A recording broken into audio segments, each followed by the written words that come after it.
Hello friends, good morning all of you. आज আমরা করে আপনার যাচ্ছে জোলো চিপস রিয়াকশন ইয়ে আনছি জোলো চিপস সে আগে মতে দাও মো অবস্থা ঢিলা ହେଲା এটাও ଦେଖିକି ରାଣୀ ଚିପ୍ସ ଟି ଦେଖି ଦିଅନ୍ତୁ ଏତିକି ପିସ୍ ଖାଇବ 可是臣妾做不到啊！ ୟା ରିଆକ୍ସନ କୁ ଦେଖ ଖା ଖା ଜଲ୍ଦି ଖା ଜାଣିନା ଗୋଟେ ବିଷୟ ଜଲ୍ଦି ଖା ଖା ଖା ଜଲ୍ଦି ଖା ଯାଉ ଶୁଣ ଭାଇ ମୁଁ ଖା ଖା ଜମା ଜମା ଜମା खा खा कैसा लग रहा है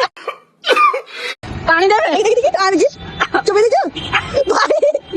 ପାଣି ଦିଏ केम लग रही है भाई भाई भाई केम लग जी ପାତଲା ଭଳିଆ ଲାଗୁଛି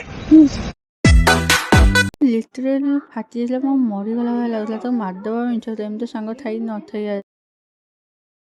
ଆଇସ୍ଟା ଅବସ୍ଥା ଦେଖିବା ସହି ନ ପାଇଁ ନାଳ ବାଳ ବଡେଇ କଣ ଗଲାଣି ସେ ତ ଆଖି ପାଖରେ ଦେଖିବ ସେ ଦେଖି ଦେଖି ଦେଖି ଭାଇ 1 hour later. ସେ ଦି ଜଣକୁ ଏଇ ଭିତରେ ଆମେ ପୁରେଇକି ଦବୁ ଗୋଟେ ଖାଇଦେ ମୁଁ ଖାଇସାରିଲାଣି ସେଇଠୁ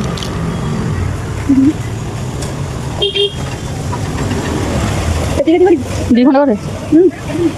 ହଁ ତମେ ଟିକେ ଅର୍ଡର ସେ ଚିପ୍ସ ଜୋଲୋ ଚିପ୍ସ ମିଶାଇ ଦେଇଥିଲା ସେ ଯାଇନା ସମରିନକୁ ଏଇନା କହୁଛି ସେ ବେଚାରା ଜାଣିନି ସେ ଯଦି ଜାଣିବ ତା ରିଆକ୍ସନଟା ଦେଖ ଦେଖ ଦେଖ ସେ ଡେଇଁଲା ବେଙ୍ଗ ଦିଅନି କପ୍ କପ୍ ଏଇନା ସେ ଡେଇଁଲା ମାନେ ତାର ବି ଅବସ୍ଥା ଖରାପ ହେଇଥିଲା ମୋର ବି ଅବସ୍ଥା ଖରାପ ହେଇଥିଲା ମୋତେ ତ ମରିଗଲା ଭଳିଆ ଲାଗୁଥିଲା କିନ୍ତୁ ସମୀରକୁ କିଛି ହେଇନଥିଲା ତା ରିଆକ୍ସନ ଆମେ କ୍ୟାପଚର କରିନୁ ତ ଆପଣଙ୍କୁ ଏ ଭିଡ଼ିଓଟା ଭଲ ଲାଗିଥିଲା ଲାଇକ୍ ସେୟାର କମେଣ୍ଟ ଜରୁର କରିବେ।